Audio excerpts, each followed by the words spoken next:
Crystal Morrison was a 31-year-old from Concord, North Carolina. She went missing on August 23, 2012. Unfound covered her disappearance on August 25, 2017. In December 2019, surveyors planning a new road a quarter-mile away from where Crystal was last seen happened upon her remains. Today we remember Crystal by replaying her episode. I'm Ed Densel, and this is Unfound.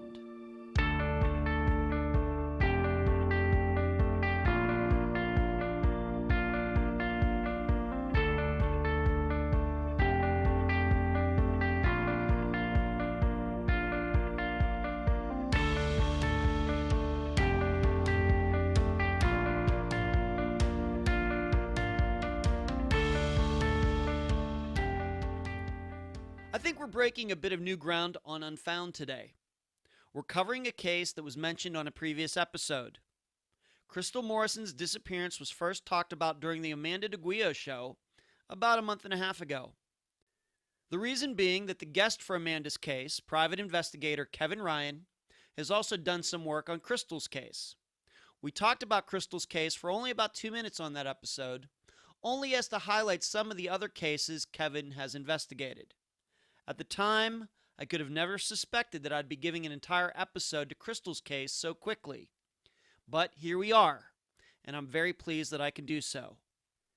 But going from hardly knowing anything about Crystal's case just a month ago when Kevin mentioned it, to learning most likely everything that is on the public record at this point, and it all happening in such a short time, I can remember being suspicious of the guy who was supposed to pick Crystal up that day when Kevin and I talked about it. Well, you're going to find out Crystal's ride shouldn't be considered a suspect at all. It just shows me how much we all still don't know about so many cases out there. We read the biographies, the summaries, the theories, but it's not until we start asking probing questions to those people who know that we get the underlying subtext of all of these disappearances. And eventually what we learn about any of these cases is that until they are solved, it's what we don't know that drives all of us. And now a summary of the case. This is brought to you by my friend Megan Good's site, charlieproject.org. Crystal was dropped off at her employer, Connections Recruiting, at 10:30 a.m. on August 23, 2012, by her boyfriend of a few years, Matt. She had worked at this job for about a year and was an employee in good standing, although she had left sick on a few occasions. Around noon, an hour into her shift, she felt ill and called her boyfriend to come pick her up. He didn't answer, and she didn't leave a message. The next call was to a family friend, Clayton Gold, whom Crystal and her son were living with at the time. Clayton said he could pick her up, no problem, and he would bring Crystal's son Kyson along for the ride. They would be there in about 15 minutes. However, when Clayton and Kyson reached Connections Recruiting, Crystal was nowhere to be found, and no one there could attest to where she went. A search of the area yielded no signs of Crystal. A few days later, Crystal was discovered on video surveillance at a convenience store about 10 minutes walking distance from Connections. This recording was from the day of her disappearance. She was alone. She bought a drink, then left. Nothing seemed to be out of the ordinary. The timestamp showed that Crystal was at the store after she made the call to Clayton. However, she had not mentioned anything about going down to the store during the phone call. This is the last recorded sighting of Crystal. Crystal's family does not believe she would have left her life willingly, as she was a devoted mother. The interview for this episode is with Crystal's sister, Michelle Carey. Unfound News for March 20th, 2020. Given everything that is going on, it shouldn't be a surprise to you that my speaking engagement on April 2nd at Northwestern State University in Louisiana has been canceled. This school is going to online education until the end of the semester due to COVID-19. However, as of now, my interview at Nova Southeastern University is still happening April 9th. The difference between the two is one was to be done in front of a class of students, while the interview is just one-on-one. I will keep you posted if there are any changes. Next, the new Unfound website is up and running. Compliments to Natasha for mixing my vision for it, along with input from herself and the other assistants. The new website, write this down, theunfoundpodcast.com. The other one at the other address is in the process of being dismantled. Finally, I know all of you have been greatly inconvenienced by recent events. Loss of jobs, kids staying home from school, your favorite hangouts being shuttered. But we here at Unfound will be continuing business as usual. Episodes every Friday. Where you can find Unfound. Unfound supports accounts on Podomatic, iTunes, Stitcher, Instagram, Twitter, Spotify, Deezer, and Facebook. On Wednesday nights at 9 p.m. Eastern, please join us on the Unfound Podcast channel on YouTube for the Unfound Live Show. All of you can talk with me, and I can answer your questions. Contribute to Unfound at patreon.com/unfoundpodcast. You can also contribute at PayPal, unfoundpodcast@gmail.com. That is also the email address. The new website, theunfoundpodcast.com. Merchandise, the books at amazon.com in both ebook and print form. Do not forget the reviews. Shirts at unfound-podcast.myshopify.com. Cards at makeplayingcards.com/sell/unfound podcast. And please mention Unfound at all true crime websites and forums. Thank you. I'm so happy to have on this episode of Unfound the sister of Crystal Morrison, Michelle Carey. Michelle, welcome to Unfound. Thank you very much. Tell the listeners a little bit about your sister, Crystal. What do you remember? What are the memories that come to your mind when you think of her, growing up with her? Maybe starting off with, were you her older sister or younger sister? Well, I am her older sister, so by almost exactly 5 years. I was born May 13th of 76, and she came along 8 days before my 5th birthday. So, I had asked for, when my parents told me we were having a baby, I told them I'd rather have a puppy. Okay. But she was, so she came in, and we always joked that she was exactly who we needed to complete our family. She was the calm child. She was a person who loved to get really deep into relationships, and so she always had a few close friends around her, and really was able to kind of get herself into any situation in a good way. So I always laugh. So many of my friends consider her a friend, even though there's a 5-year age difference. And so you celebrated your birthdays fairly close together then? Yep. So one of the interesting things about my family is my dad was born 8 days before Crystal, and I was born 8 days after. And so we always celebrated it. Her birthday was Cinco de Mayo. It was always a great, celebratory time anyway. And so we always celebrated it, split all 3 birthdays on her birthday. That must have been a great time of the year. It was, and then when our son Kyson came along, his birthday's a couple weeks later in May, and so it is. It's always been between that and Mother's Day. It's always been a really, really celebratory time in our family. Did you have any other siblings besides Crystal? How big was the family? It's, so it was just the 4 of us. So my mom, my dad, and then Crystal and myself. And then our mother passed away from colon cancer when I was 14 and Crystal was 9. Okay.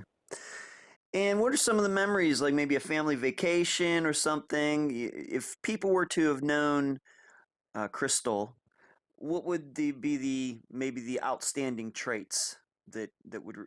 What do you think of, like a special memory possibly from your childhood? Well, one of our probably best memories was we went to Hawaii when I was in 9th grade and Crystal was in 4th as a family. we knew my mom was sick, and so we wanted to make sure that Christmas time was incredibly special. So we went in December of that year, and it was, it was amazing. Crystal really is much more, was leading the family in nature things. She really loved to be around animals and things like that. It was great to see her personality. They each let us pick something to do. So to see Crystal do that and to kind of see her just have such a good time when we knew there was possibly some stressful times coming up was great. And so you two become young women, and would you say that you two kind of maybe went off in different directions in your lives or similar directions? How did that all go? It's so I would say both. Because there was only a family of three once my mother passed away. We were a really strong cord that would stretch a really long way. That's always how I talk about it. Is that so we were always connected. When you only have one sibling, we were connected. Now we went in pretty different directions. I went to college. Crystal would have been around 13 at that point. And obviously she lived with Dad the next couple of years. And then I moved to Boston and then moved back to Columbia, South Carolina. So we would see each other 4 or 5 times a year. And Crystal went up, got a job up in Charlotte and then eventually in Concord, got married, had our son. And so we were connected, but in the age of social media, it's a lot easier to stay connected with family. That's true. And did she have some difficulties in her life? And She we did, aren't gonna hit this too hard, but we need to maybe a little understand a little bit maybe what was going on in her life and maybe the years and months before she disappeared. Absolutely. So, Crystal, she did. One of the Crystal took, because she was so much more introverted than I'd say even myself. Crystal really took the death of our mother much harder. I think losing your mom at 9 years old, I'm sure anybody can understand, is a really tough time. So growing up without that mom was tough on her. She got into a little bit of trouble in high school. She actually ran away from home for a brief stint, and there were definitely some poor decisions made on her part. She had been involved in drugs. I would say on and off, but really had kicked the habit officially about a year before she went missing, and was clean and was really focusing on her job, her career. Okay, so let's get into that. She had a son. What can you tell the listeners about her being a mother and her being married and that situation that was going on in the years before she disappeared? So Crystal had married Kevin. They had found out they were pregnant with their son Kyson, and Crystal and Kevin got married when she was a couple months pregnant with Kyson. Just the two of them, no family. Really wanted to make sure that they were married before he was born, and so they did that. And then they were together. And Kyson is just the light of our lives. It was so nice after having a sister. I think my dad really enjoyed the fact that he had a grandson finally. And so that was a really amazing time in our family. And Kyson's just the light of our life. Crystal and Kevin did divorce. And she had custody. She had full custody of Kyson. And what was the marriage like? How long were they married? And would you They say was the decision to get divorced after so many years? So I would say that they were married for approximately together and married. Sometimes it takes a while for everything to go through, but they were probably married for and together for about 3 years. And then they realized that they probably rushed into it. And then they were officially divorced when Kyson was 8 years old. 7 years old, I'm sorry. 7 years old. And how old is Kyson now? Maybe we should put that on the record right now. How old is Kyson now? Kyson just turned 12 years old. And what kind of relationship did Crystal have with her ex-husband, Kevin, after they got divorced? Was it civil? It was a non-relationship. I mean, so I would not say civil's probably stretching it. I mean, Kevin was behind on child support, etc. And sadly, I think he was the stereotypical father who would come in, be really strong, want to see Kyson, want to be involved, and that would last for about 6 weeks, and then she wouldn't hear from him again for 90 days. A great example of that is when they went to get divorced, Kevin didn't show up. I mean, he didn't show up for, for anything. So she basically got divorced like on her own. Yes. Just sign the paperwork and move on. Yes. But what I think is something that the people are going to find out eventually in this disappearance is that Crystal did maintain a communication with some other people in his family. Who was Clayton and Minnie? So Clayton and Minnie were godparents to Kevin, her ex-husband. They were. So one of the interesting things here, I'll kind of take a side note, is I don't know if they were actually biologically related, if they were like step grandparents or things like that, just so we're in the loop. But Clayton and Minnie were somebody who had been really involved in her husband Kevin's life, and they took to Crystal and Kyson incredibly, and they actually were providing them a place to stay while Crystal was working at Connection. And so Clayton and Minnie, they were a bit older. Maybe they were in their 60s, maybe 5 years Yes. in their 60s, 5 years ago. Okay. And then she had this boyfriend, Matt. How did they meet and what kind of relationship did they have?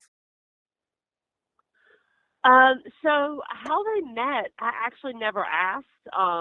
They had been on and off again for probably 4 years before Crystal went missing. And it was definitely an on and off again relationship. Many of the times we saw them and interacted, that they were fine, so she would not bring him to family functions unless they were okay. But definitely would see through talking to her, through direct messages on Facebook, through text messages. Sometimes they would be together and sometimes they would not. And how often, I should say, how often did you and Crystal talk? Maybe once a week or once a month? I would say that, because of the advent of social media, Crystal was very active on social media, and so am I. And so I would say that we interacted, whether talk on the phone was not something we probably did once a month, but we interacted through text messaging and direct messaging and even post on each other's wall a couple times a month. So I would say we interacted about things going on in our families, etc., 3 times a month. Would you think that if she was having any issues, and I'm not necessarily saying with Matt, I don't mean that, or her ex-husband, but if she had any, let's say a stalker or any threats against her life or any danger, do you think that that is something that she would tell you about in her conversations with you? So I'm going to answer that 2 ways. The first way is, yes, I think she absolutely would tell me if it was serious and she felt like her life was in danger. I feel like that, but if it was anything less than I feel like my life is in danger, no. As I alluded to earlier, Crystal was a pretty big introvert, and so just like sisters who live a couple hours apart and have their own lives, I think it would be around, hey, Nope, everything's going good. Here's Kyson signed up for fall ball. Hey, we're going to meet you. We always try to meet up at the Lowe's race every year up at Charlotte Motor Speedway. And so that type of thing. So, more planning like that. What are we getting Dad for his birthday? What are you guys doing for Christmas? Are you coming down? So that really is more what our conversations would revolve around. But again, I feel like especially if she thought Kyson was in trouble and I could help, she would absolutely have told me. And it should be clear that you two did not live in the same state, so it's not like you could go and see each other all the time either. Right. Yep. We lived approximately, depending on where it was, about 3 hours apart. And how often did Crystal at this time, once again, maybe the months and maybe year before she disappeared, how often did she talk to your dad? Her and Dad talked several times a week, and Dad, like most dads, is more of a on the phone person, so they would talk several times a week. So let's move up to August 23rd, and of course we're doing this interview on August 22nd, so tomorrow is going to be the 5-year anniversary of her disappearance. But what can you tell the listeners about that day, August 23rd, what you have learned about her movements? She gets up that day, how does she get to work, and what do we now know as the public about that day? So she was working a mid shift at Connections. So apparently her and Matt. So her and Matt apparently had broken up about 6 weeks before that. Then they had gotten back together, and so they had been together about 3 or 4 weeks back together. And again, from what we pieced together, that was pretty common. Then what we would do, then they had an argument that morning. Matt said he needed the car for something, so he actually took her to work, and he had her cell phone with him, and also had a debit card, and went in, her debit card, not a debit card, her debit card, and so and dropped her off at work. And approximately, I believe she was there about an hour, and said she didn't feel well, let her supervisor know, and then called Clayton and asked him to come pick her up. She spoke to Kyson first, who would have been 8 years old at the time, and spoke to Kyson first and asked to speak to Clayton, asked Clayton to come pick her up at Connection. And so Clayton says, I guess yes. He jumps in the car, and does he bring Kyson with him? He does. Okay. And how long is that drive from wherever they were living? And maybe we should make clear that it was Crystal, it was Matt, Yeah. it was Kyson. They were all living with Clayton and Minnie, all together, the 5 of them in one house. They were, yeah. Okay, so essentially Crystal was calling somebody that she lived with to come pick her up. Yes. Okay. And so how far is this drive from where they lived to where Crystal worked? It's about 15 minutes. I would say somewhere between 14 and 17, depending on traffic. Clayton shows up, and Crystal is not there. Do you know what he was thinking right at that second? We've talked about it since then, and in my conversations with Clayton, as an older gentleman, he thought maybe he got confused.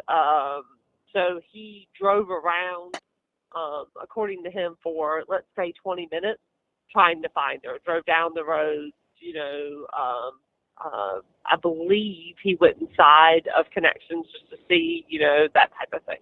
So. And no sign of her, didn't run into anybody who had seen her?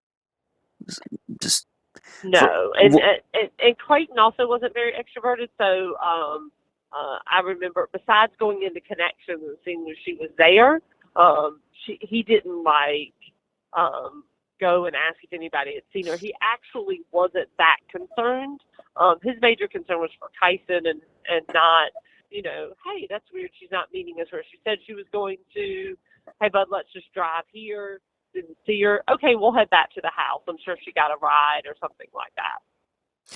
And this was a little bit odd. Maybe her getting out of work maybe wasn't odd, but her needing somebody to pick her up because she was the one who usually had the car. Yes, the car was in her name. It was her car.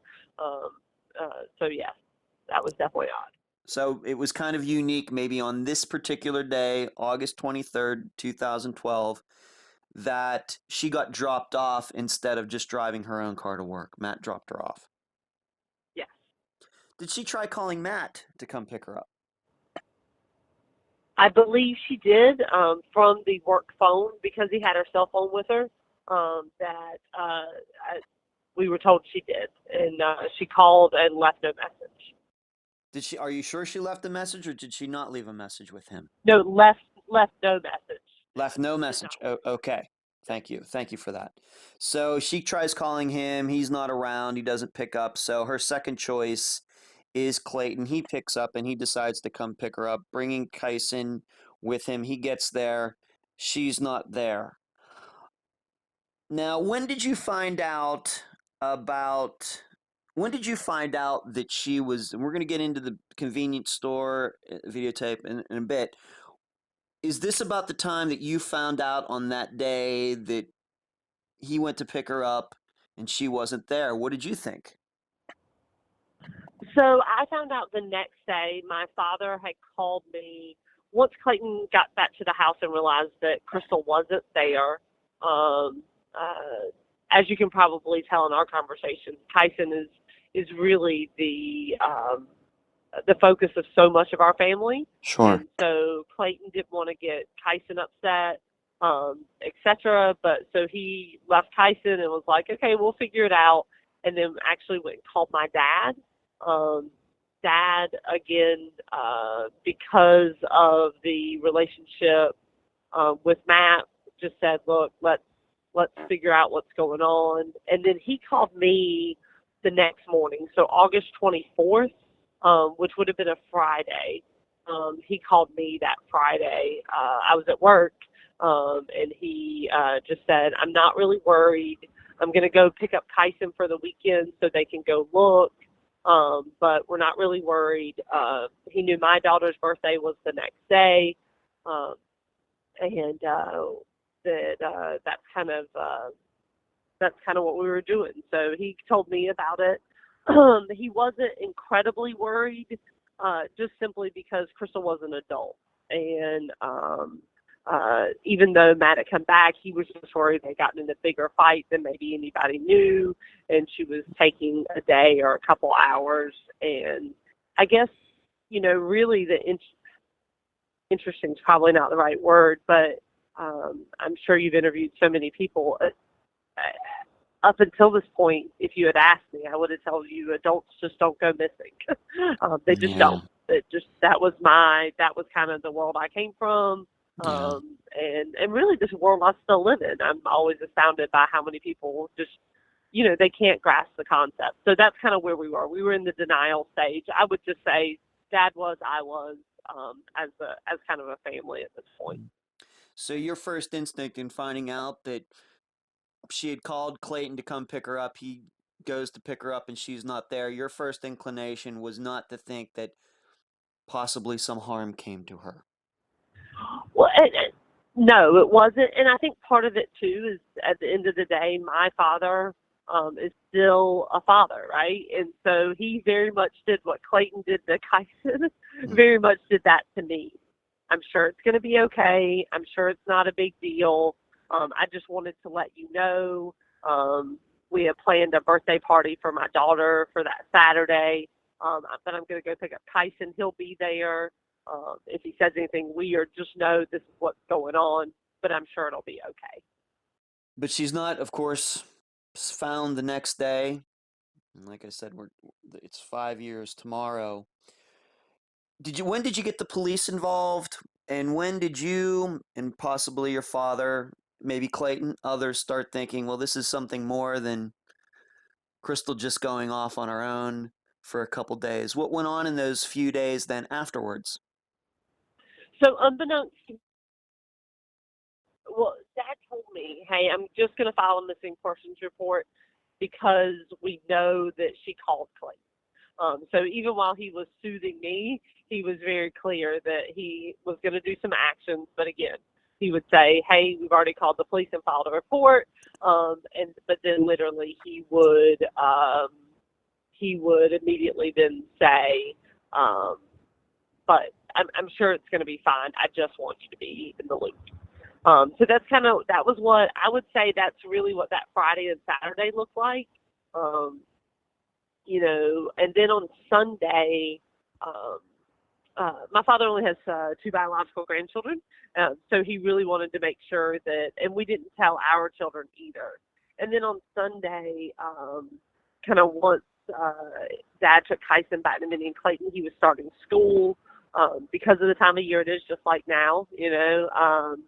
He we really kind of began in earnest, and then on that Monday we had meetings with the police, etc.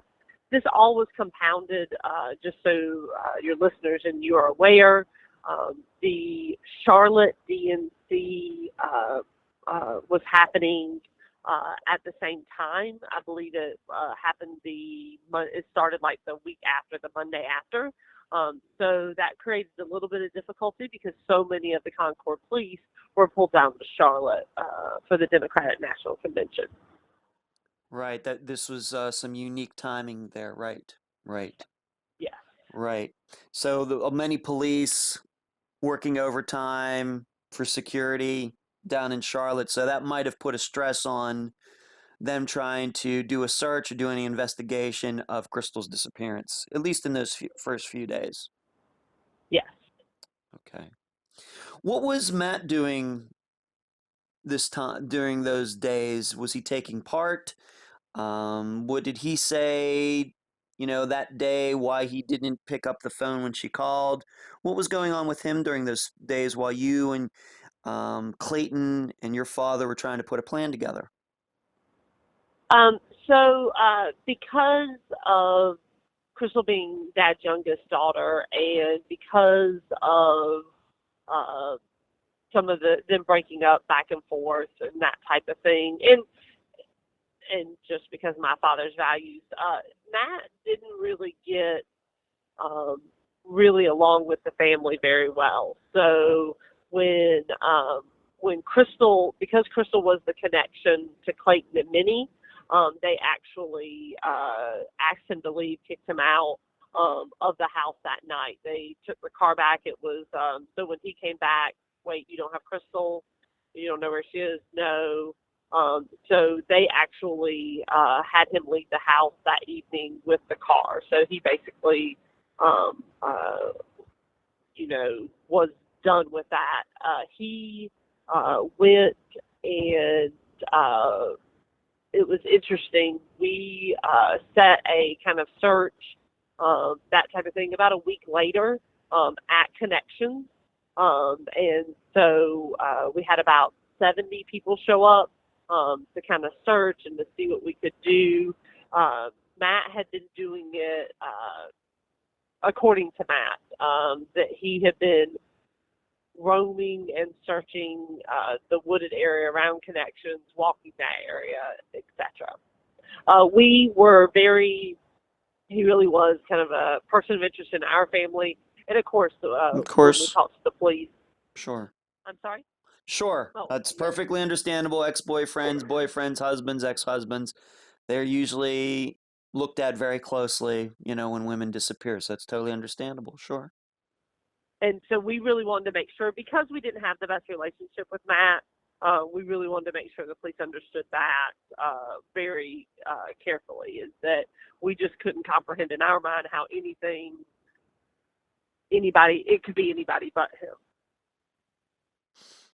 And I think it is interesting that, it's very possible Crystal disappears on August 23rd. She could have popped up on, let's say, August 27th. But even so, Clayton and Minnie decided, even before that was even a possibility, that they were kicking Matt out. So even if Crystal had been found, maybe something happened, maybe she went to the hospital and all of you didn't know it, Matt was still going to be kicked out of the house. Yes, because their only connection to Matt, and I know you and I have discussed it before, we didn't really have very high feelings to anyone in our family, and I consider Clayton and Minnie part of that extended family. Nobody really thought that this was a great relationship, and so that is definitely, yep. So they said, hey, look, if Crystal's not here, if you don't really know if you have managed to and didn't answer the phone or whatever, we don't want you here. So When did you find out about this video surveillance system at a local convenience store, and how did that all happen? That they discovered that Crystal was seen at this store down the street. Do you remember when that happened, and how did it happen? So they, so even though the police were so involved with the DNC, they did a really good. They absolutely assigned us to a detective, and we felt like things started working that Monday. So they started pulling the connections video, looking to see it's an industrial kind of park. So seeing if anybody else had outside cameras, that type of thing. So we actually discovered it that week. It was interesting because they kept talking about the convenience store, and Crystal wasn't incredibly athletic. She had asthma. She was in work clothes, and the convenience store is about a fourth of a mile away. And so they kept talking about it, and I was like, I don't understand. Why does that matter? And then they said to me, "Oh, well, she was seen inside." So it was that week once we realized how far she walked, etc. Do you know if it was the police who just happened upon that store, like a policeman's driving around and says, "Hey, there's a convenience store." Maybe she walked down there, or do you think it was like the store owner who found out about Crystal's disappearance and just happened to check his or her videotape? Do you happen to know how that might have happened? I think it actually was both. So I think what happened is we have flyers made. I think we ended up having about 10,000 flyers made, and especially that area we really focused on. And so I believe it just basically said, hey, if you have any information or whatever, call police. I think maybe the police went down and asked, and he was like, well, we have a camera. You can look at it. I don't believe it was kind of a combination. Like they knew about what was going on, but as far as somebody remembering her, I don't think it was them calling. I think it was the police just hitting all the local businesses. Because though it is a fourth of a mile away, which is tough from a walking standpoint, when they hit the businesses, when the police went out there, they really hit 20, 30 places. What's also interesting about her being down at this convenience store is that what can you tell the listeners about what was going on that street by connections that goes down to the convenience store? At the time, and even since then, it's not the easiest street to walk. Yes, so there's no sidewalks. There also was construction happening right by the main intersection of the road. So there was lots of construction going on, that type of thing. And so it wasn't, again, in dress shoes. So walking that in August in North Carolina. And at 12, we heard from her last, because we have her last conversation recorded, it was 12:41. So we know it was the middle of the day. So it was easily over 80 degrees. She was in full pants and a longer sleeve shirt. And so it was a tough walk. It wasn't, which is part of the confusion. It was a really tough walk. And you have said that she wasn't much of a walker either. Right. That wasn't really something that, I wouldn't talk to Crystal. And so let's say when we were talking on the phone, she would be sitting at home. It wasn't like, oh, I just thought I'd call you because I'm on my evening walk. That wasn't her style. And so that definitely was strange that she would walk at all. And it should be noted, given the kind of job that she had, it was kind of a customer service center that she worked at? Yes, a call center. Yes, sir. All of her calls were recorded. Yes, all the calls in the whole building. So she called from the lobby, and all the calls are recorded. And so you have a recording of her calling, trying to call Matt, and him not answering. And then there was also a recording of her calling Clayton to come pick her up. Yes, and Kyson answered the phone, so that's And, how I know that. Yep, and I know exactly what time, etc. Yep. okay, so it's kind of a unique situation, work environment where people, if they use the company phones, everything is recorded, once again, because it's a call center. And she didn't have her cell phone with her. What did the video, I mean, first of all, have you had a chance to see the video of the convenience I have store? not seen the video. I have not seen the video. I've heard the call, but I have not seen the video. Okay. I'm guessing that the police have explained the video to you. What does it show? It's interesting. The police just really, when they talked about it, it was more, it showed her by herself in her work clothes, in regular clothes, not looking stressed. She bought herself a drink, and that was it. I mean, there was nobody else that was with her or anything like that. I'm sure they looked at the camera outside if there was one, but we didn't discuss that. But they really used it as to establish the fact of how far Crystal got, if that makes sense. So that's really the video for us was, hey, we really looked into this. We don't see anything, but we do want you to know that this was the last time. And that was really where they focused their energies. This was the last time she was seen. Okay, so she bought a drink, and in preparing for this episode, there was a discrepancy. Everyone should know that I had the chance to talk to a friend of Crystal's. Her name is Lacey. Not going to use her last name, but I had to clear up between you and her what the video actually showed. There were some people who believed it showed Crystal outside the store, but you are saying that the police have told you it showed Crystal inside the store. Yes, yes. Okay. I clarified that with them. Great, thank you for doing that. And one more thing about that day, it was very clear to Clayton that he was supposed to pick Crystal up at Connections and not down the street, not at the convenience store or anywhere else. He went directly to Connections to pick her up. He did, yes. Okay. And we clarified that as well. Great.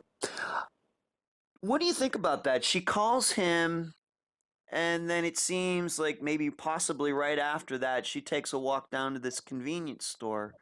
Have you ever talked to the police about that? Have you talked to maybe some of Crystal's friends, maybe your dad about that? Anything that comes to mind? Does that seem kind of strange to you?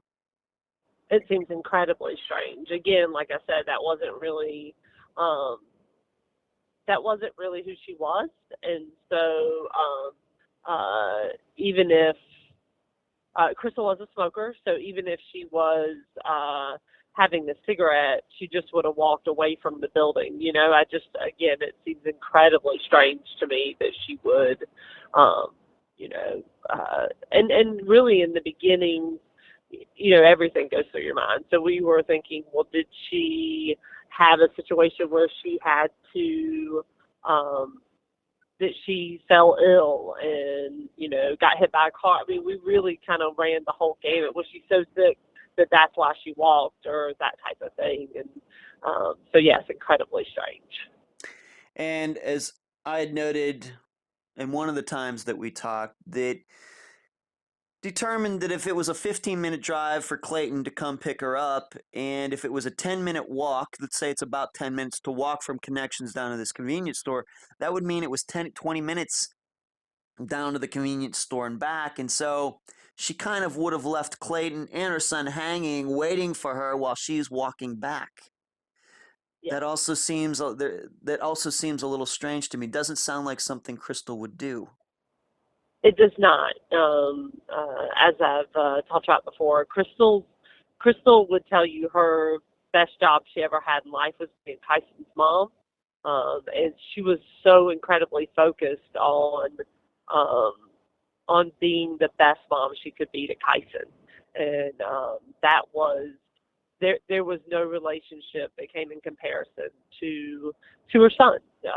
She loves her son very much, and so she would never, in my mind, I think that's probably the strangest thing of all of it. She would never want to cause any angst for Kyson, and she loved Clayton. I mean, they were giving her a place to stay. They had been incredibly kind, that type of thing, which is part of the reason too. And not only just that they cleared Clayton pretty quickly. Right. I get the idea that she had deep respect for Clayton and would not want him sitting around there while she was walking back, especially if he didn't know that she was walking down there in the first place. Exactly. Yeah. She really, Clayton and Kyson both were just very important to her. Was this unusual for her to leave work early? Do you know? We talked to her bosses quite a bit, and so the answer was kind of yes and no. It wasn't unusual in the fact that she may say, "Hey, my work is done," or "I've hit my call volume for the day and I'd like to go." But for her to say, "Hey, I'm not feeling well," an hour in especially, I mean, this is how she paid her bills. So an hour in especially, it was different, but not necessarily. They weren't alarmed by it, if that makes sense. So yes, it wasn't something that happened frequently, but it also wasn't. It didn't seem like that big of a deal. And did any other coworkers? This would have been roughly around lunchtime. I don't, of course, know the exact work schedules and shifts at Connections, but it was noon, 12:30. Maybe some people take a break right out around that time. Maybe go out, catch a cigarette. Did any of them see her walk away from Connections, to your knowledge? Uh, I know there was a young lady who I believe saw her in the parking lot. And I know the police questioned her just to see what she saw or whatever. But I don't have the police, assuming because it's the only time I've ever dealt with the police into issues like this. Mm-hmm. A lot of times they'll give us kind of vague, "Hey, we're working on this," but not necessarily specifics unless they feel like it's going to lead to something, if that makes sense.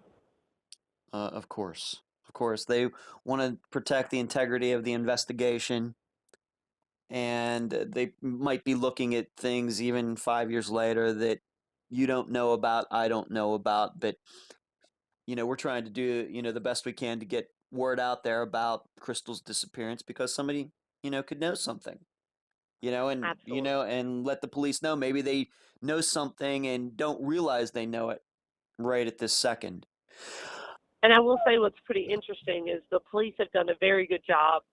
We speak to them fairly frequently, frequently for what's going on. So, hey, if we hear anything, if anything comes up, obviously we talk a lot more around this time of year, but anything that comes up, anything like that, we actually immediately communicate it with them. It's important to us to let them know what we're hearing even 3 hours away. And one other important point, being that construction was being done on that street that Crystal would have had to walk on. To your knowledge, did any of those construction workers, road workers, come forward to say, "Oh yeah, Crystal walked right through our work zone on the way to the convenience store"? It's interesting. One of the things that I found fascinating was that I do remember when the police went and questioned. So when we went to distribute flyers, one of the strange things was that they, of everybody we went and talked to, seemed to have the least amount of interest in talking to us, if that makes any sense. So, and I don't mean the police, I mean us. Like, if I went out there and handed out a flyer, and say, hey, they just didn't really seem to want to get involved, which everybody else was incredibly kind from the convenience store, from the other industries around there. So the construction workers were, we actually had to go, the police even told us they had to go to the foreman to get, to be able to talk to anybody at all. I don't believe anything came out of that, but that I would definitely say, and everything is strange and suspicious behavior when you're in this kind of nightmare scenario, but Right. that was definitely odd. Right. I'm inclined to believe, though, that if one of those construction workers would have seen her, that by this time at least one of them would have come forward, if just not anonymously. Maybe they didn't have I agree. they didn't have the permission to speak for their company, or they might get in trouble. But I think that at least one guy or woman's conscience working on that crew would have found a way to let the police know, yeah, I saw her walk through here, or I saw her walk back. But that hasn't happened to your knowledge. That is not. Okay. Let's take a look at some of the people in Crystal's life, and maybe get a little bit deeper into this and maybe how they reacted to all of this. We had talked about Matt. Does he have an alibi for that day? Did he ever give you or anybody else a reason that he couldn't be reached on the day that Crystal tried to call him to come pick her up and he didn't pick up the phone? What's the story behind that? So from what I had heard through the police was that Matt said that because they had gotten in a fight, he just didn't want to talk to her. He thought she was continuing the fight. So he didn't want to talk to her. So he didn't answer the phone. He was hanging out with a friend.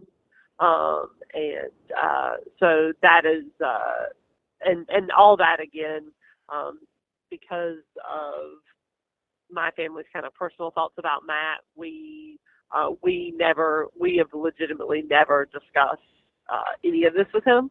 But through that, that's what I heard. But he did take a lie detector test, didn't he? He did. It took several months for us to, for the police to kind of coordinate, etc. But he did take a lie detector test and he passed. And he passed it. Yeah. Okay, interesting. And we should also note that being that Crystal got out of work early, is there any way that Matt could have known that Crystal was getting out of work early?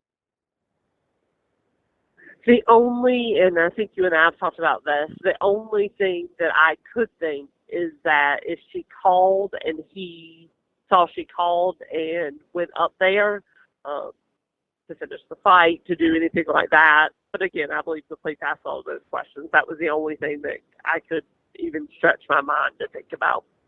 Okay, because as we said before, boyfriends, ex-boyfriends, husbands, ex-husbands, they're usually the first people that the police are going to look at. But the tough part in this particular disappearance is that there's no way to ever connect how Matt would have happened to been, whether near connections or near the convenience store, just coincidentally at the same time that Crystal was getting out of work unexpectedly.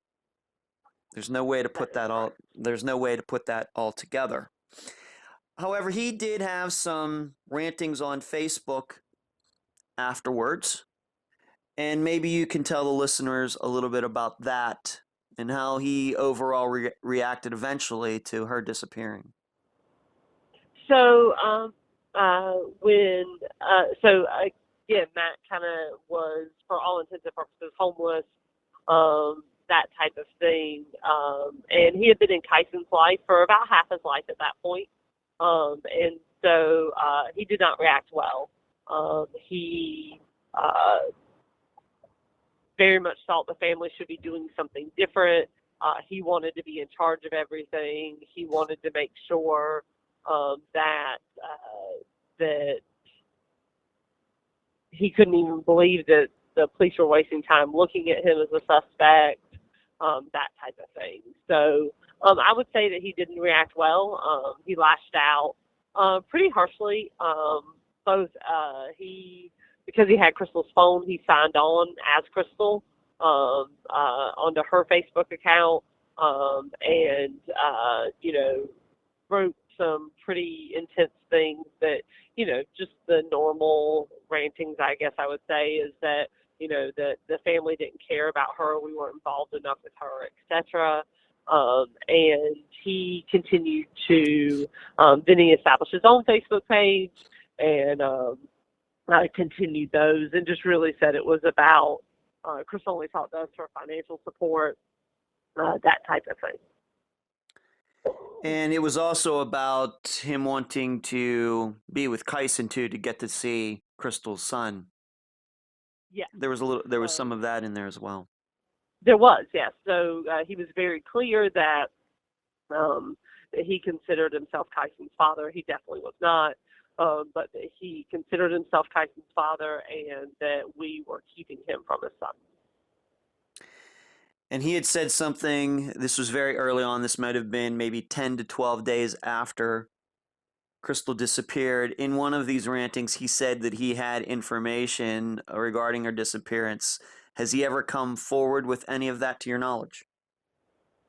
So the screenshots I sent you, etc., I also sent the police. I believe it was more rantings about, I think specifically, if I can remember, and it has been a while, I think it was actually about her ex-husband, who had been cleared fairly early on. Okay, and we're going to talk about him in a second. To your knowledge, where is Matt now? Matt is in prison. I believe we looked the other day till like 2021 or 2025. So he is in prison now. For quite a while. And do you know why he is in jail? For selling and distributing drugs near a school. Near a school. Yes, sir.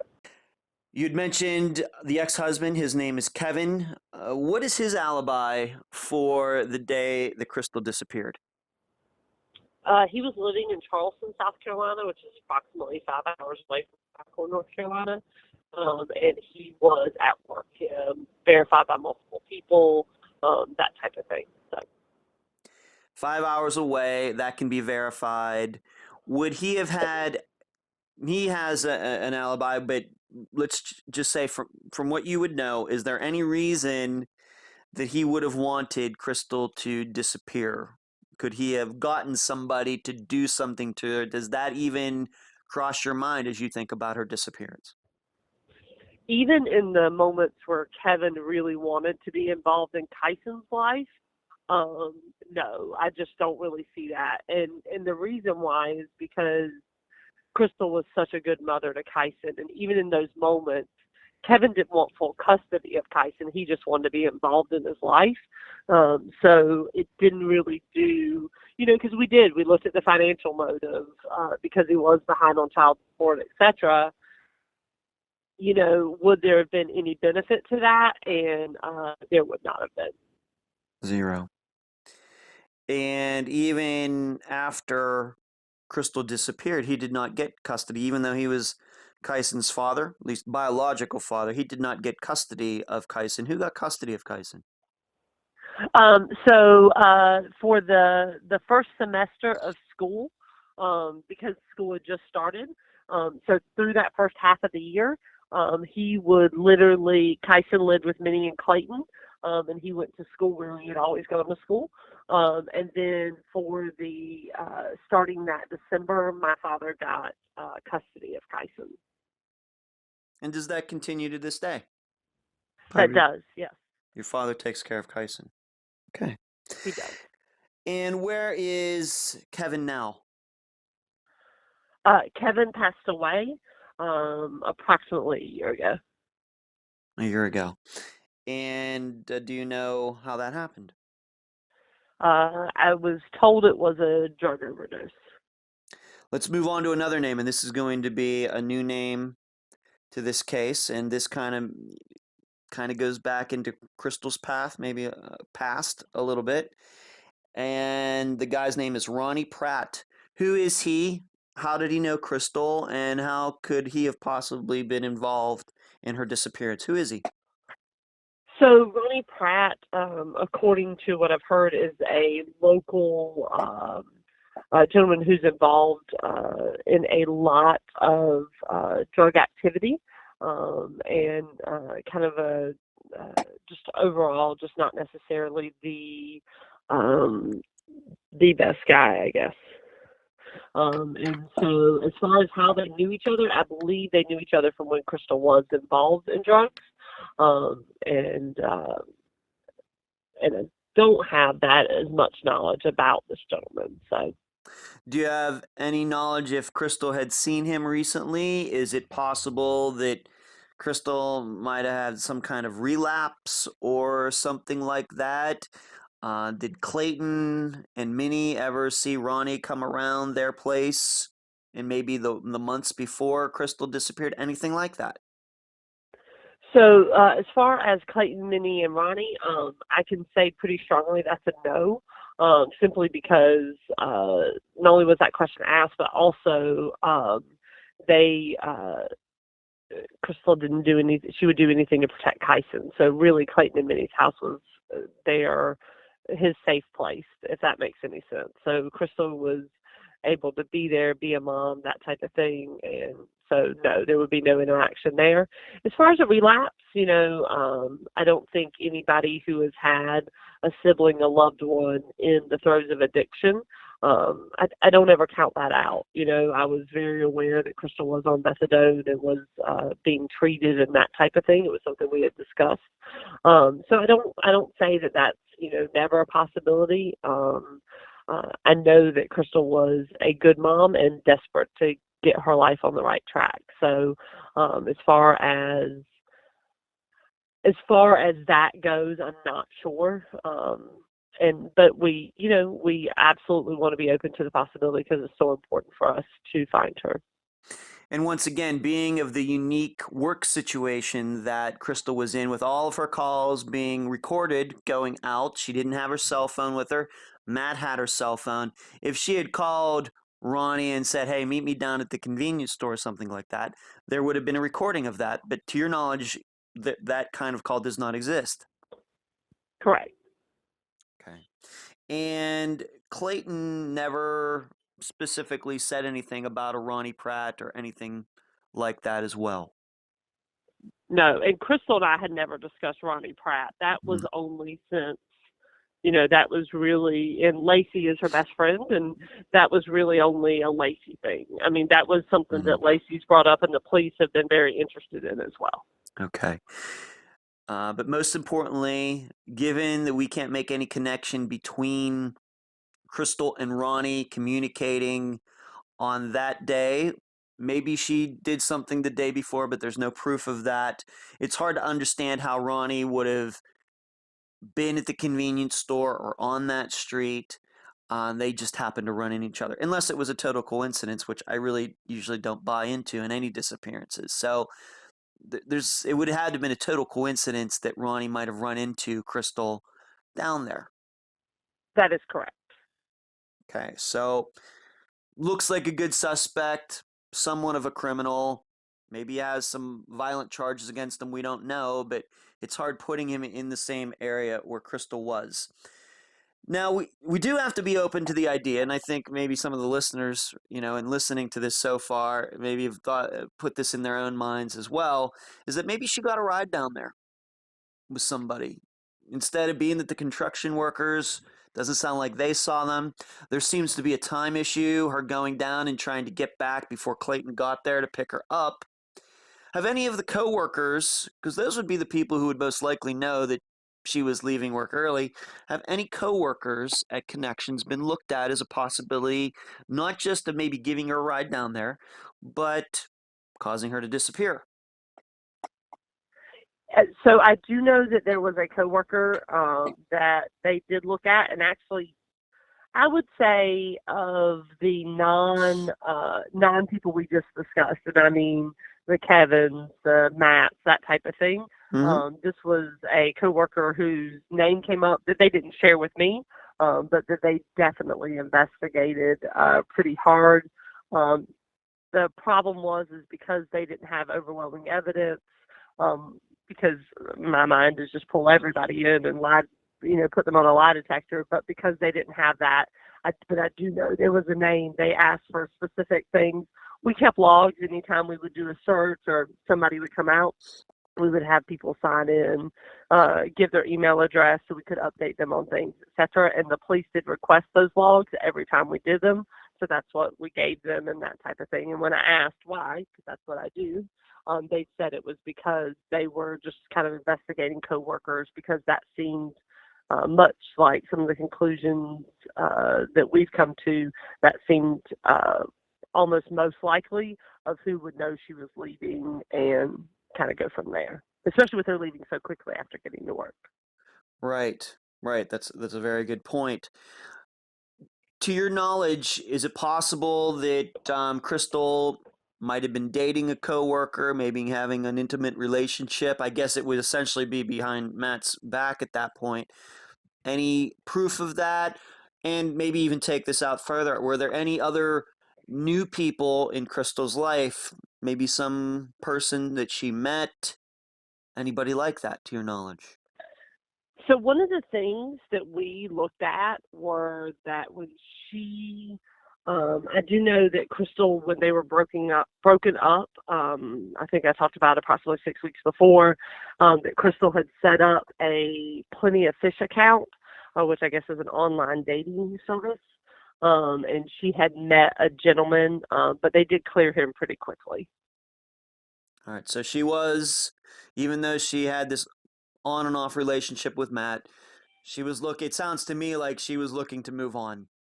Plenty of She Fish was, yeah. is a decently popular dating site, much like maybe people know Match.com or a couple others, maybe a little bit more, but Plenty of Fish is a well known dating site. She's on there, meets somebody, maybe moving on, and maybe she met the wrong guy. And that does happen. We have heard about women who have met men through online dating sites, and sometimes things don't go so well. So we have to keep, um, I guess, our mind open to that. But once again, nobody has been tracked down. Nobody hasn't been pinned on anybody yet. At this point, tomorrow's going to be 5 years. Where do your thoughts lie, Michelle, in all of this? Where do you lean, right at this second? I think for me, the biggest place I am is that I I feel like at 5 years, so obviously somebody knows something, and the best thing we have, if there is a blessing in this case, it is the fact that we have her recorded phone call of asking Clayton to come pick her up. I was very disturbed, and I get it, people don't know Crystal, but I was very disturbed in the beginning, and until they had the recording of the phone call, how many people just naturally assumed that Crystal had just decided she had enough. I get that's kind of human nature because you can't comprehend it, so you just say that she went, away. So I do feel that people understand now that that's not who she is, and that the recording helped. However, so where I am is that uh, that I just want closure for my family. I feel like that so many people, and I know we've talked about it before, the amount of people who have passed away in that 5 years, both Minnie and Clayton have sadly passed away. Kevin has passed away. So for me, it's just about wanting someone who knows something to come forward, being open to all the possibilities, that that even some of our discussions have helped me look at some things some different ways. And just so that's where I am. I'm open to any possibility, short of my sister deciding just to walk away from her life. Yeah, and that is something you completely reject. 100% completely reject that she would have just said, I'm out of here. Yes, I just that is that. I don't reject much. I don't think it's helpful, but I do completely reject that idea. What has this done in the last 5 years to your family? What has it done? What has it been for you? And of course, we want to ask about Kyson. What has it been for him? What has it been like for your father? You had a very tight knit family. You mentioned that at the beginning. Just you and Crystal, your mom and your dad. What's it been like? I think it's. I think that's the hardest part of all this. A lot of people talk about how deaths can really destroy or make a family weak. And I think that for as far as myself and my father, everything is good. Is everything same thing with Tyson, right? I think that is kind of our little family of three, and it's been and that is okay. But I think there's a lot of people who um, extended family, etc., who it's been interesting, who feel like they should be more involved, who feel like, oh, we should have given Matt more of a voice or that type of thing. I think it's hard because I think sometimes if the bonds aren't really strong, it really has destroyed that. I definitely would say that we've lost larger family members, farther out over it, that just decided that they didn't like the way we were handling it. And so I think it's been incredibly tough. I think that we have done every single thing at the end of the day to shield Kyson. And that is what we can do for the last 5 years. That is how we have honored Crystal, is to shield Kyson from every single thing we can. And how is he doing at 12 years old? He's amazing. He is just he's just great. He is a 8th grader, and he is just doing great. His grades are good. He's involved in a lot of extracurricular activities. He just went to a golf tournament with Dad, a PGA tournament, to watch some of his favorite golfers play. He loves the beach, just like Crystal does, and it's just a great kid. And, look, it's much like what Crystal went through. It's really hard to lose your mom. And obviously we still were very in touch with Minnie and Clayton. So he's lost his mom, Minnie, and Clayton, all in the last 5 years. So he's doing well. We have him in counseling just to make sure that he continues to do well.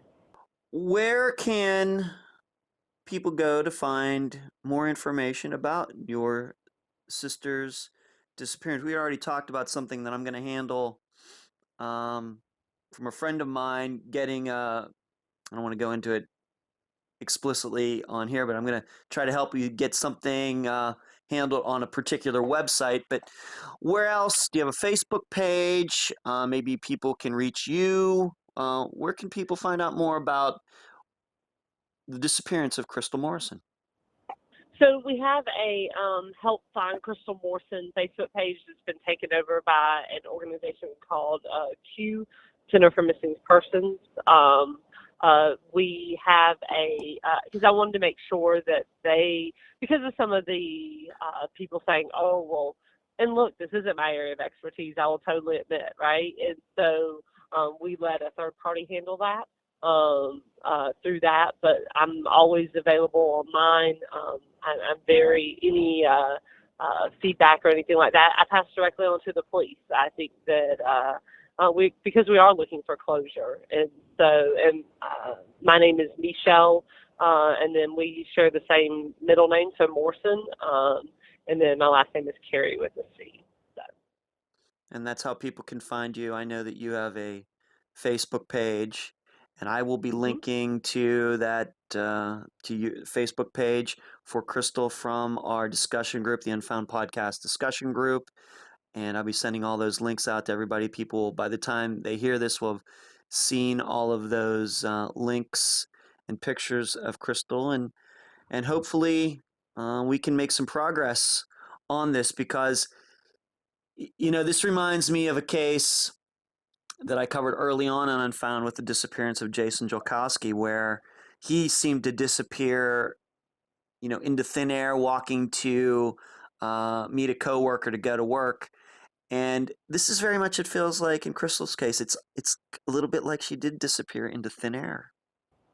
I think for us that is the That's the hardest part, right? It's, Mm. 5 years, and though we've moved some places and we've heard some things and that type of thing, ultimately we don't have answers. And I think everybody looks for closure, and that's kind of where we are.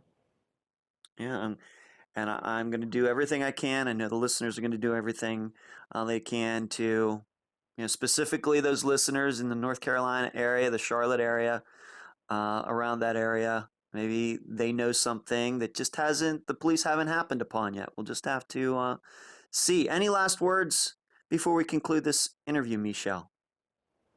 So I think there's a couple. Number one is, first of all, thank you so much. I think that it's odd in our personal lives a lot of times, especially I've switched jobs since then, it's interesting in our personal lives that people don't want to ask because they're afraid, And so, first of all, thank you, and thank your listeners for allowing me to talk about my amazing little sister, right? You're welcome. I really appreciate that. And then, secondly, is just uh, for those listeners who are of a religious persuasion, I ask that we accept all prayers and good thoughts, and for peace, right? And that really is what we're looking for our family, specifically Kyson. We're adults. We can handle adult issues. It's not pleasant. We don't enjoy it, but we can do it. I just would really like to be able to help her son be able to not have to say to someone as he goes to college, "Oh, my mom is missing." I think that's important.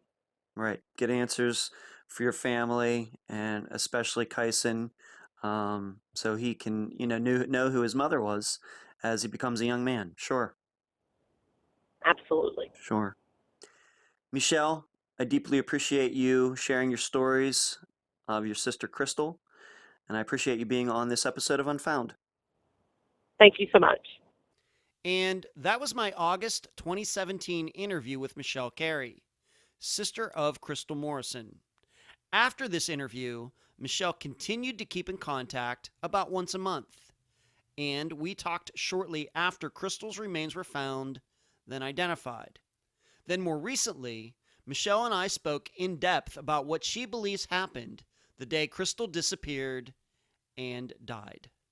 Although I will not reveal every detail of that conversation, I can tell you this: Michelle and her family have full confidence that authorities have come to the correct conclusion regarding Crystal's death. There are no signs of foul play. In addition, there is no evidence Crystal died from an overdose of any type. Then why did Crystal Morrison disappear? And why is she now deceased? What happened that day? And how did her disappearance lead to her death? Well, this is where I reveal where I got things wrong regarding Crystal's case. I got it wrong in the original summation, and I got it wrong in the chapter I wrote about Crystal's disappearance in Volume 1 of Season 2 of the Unfound book series. So back to the question: why? Well, number one, I think I looked too hard to find something that wasn't there in Crystal's phone records. The phone records said she didn't call anyone after calling for a ride. I didn't dispute the records. However, I did state that I believed Crystal found some way to contact the drug dealer she used in the past when she had her addiction, an addiction she did not have at the time of her disappearance. I thought she relapsed. I thought she found some hidden way to call this guy. He picked her up, and something happened, a murder or an overdose. In retrospect, I should have just taken what was on the record as being the only record. Number two, I greatly underestimated how sick Crystal was that day. In fact, I don't think I'm alone in that regard. Yet I went even further to believe that Crystal faked her sickness to get out of work so she could go get drugs. I was totally wrong. We now know the sickness was very real, and it was one of a few factors that caused Crystal's death. Not the only one, but one of a few. Number three, I thought the searches in the area at the time were complete. I now know they were not. And this was something that didn't come out in the 2017 interview. Crystal's remains were found on private land, a piece of property that the owner didn't allow to be searched at the time. It's clear now that had the area been searched, because it was within the radius of where Crystal was last seen, that Crystal would have been found back then, and not 7 years later. Frankly, Crystal was found due to luck. Just like in the discovery of Jolene Matthews. Had somebody not been working in either of those areas, both Crystal and Jolene would still be missing. What I think is interesting about these 3 points is they can be applied to most of the disappearances Unfound has covered. Phone records almost always play a big role. And I have to keep in mind from now on to just accept what is on them and not try to make the records fit my theory. Also, the missing person's own words. In this disappearance, Crystal saying that she was sick. Usually we have comments from these victims from right before they disappear. I need to believe their words more, instead of believing they are lying or withholding something, or even thinking there is a hidden meaning in them. Finally, the searches. I should never ever believe that a search is as complete as I am led to believe, and neither should families. Another good example is Devin Bond's disappearance. Like Crystal, he was found not too far away from where he was last seen. How is that possible? Well, maybe like Crystal's, searchers weren't allowed on a piece of land at the time. One of these days, I hope to talk to Devin's mother so we can discuss it, but I have not spoken to her since Devin's remains were located. Okay, now that I've admitted my mistakes, and now that we know more of the facts from that day, what scenario can we put together that most closely resembles what happened to Crystal Morrison? Crystal was truly sick at work. She called to be picked up because of it. While waiting, she most likely got a ride down to the convenience store. Why? My best guess is she wanted to get something to drink and to also take her methadone pills before she got picked up. She could take the medicine in an area where her coworkers wouldn't see her. However, while there, her sickness got even worse. What was most likely the flu started to affect her. Due to the sickness and the heat, which was about 100 degrees that day, and Crystal's lack of fitness due to her weighing under 100 pounds, all of that contributed to put her in a delirious state, and she walked off in the wrong direction from the convenience store. She fainted at the spot where she was found. Her collapsing led to dehydration, which led to her dying from exposure.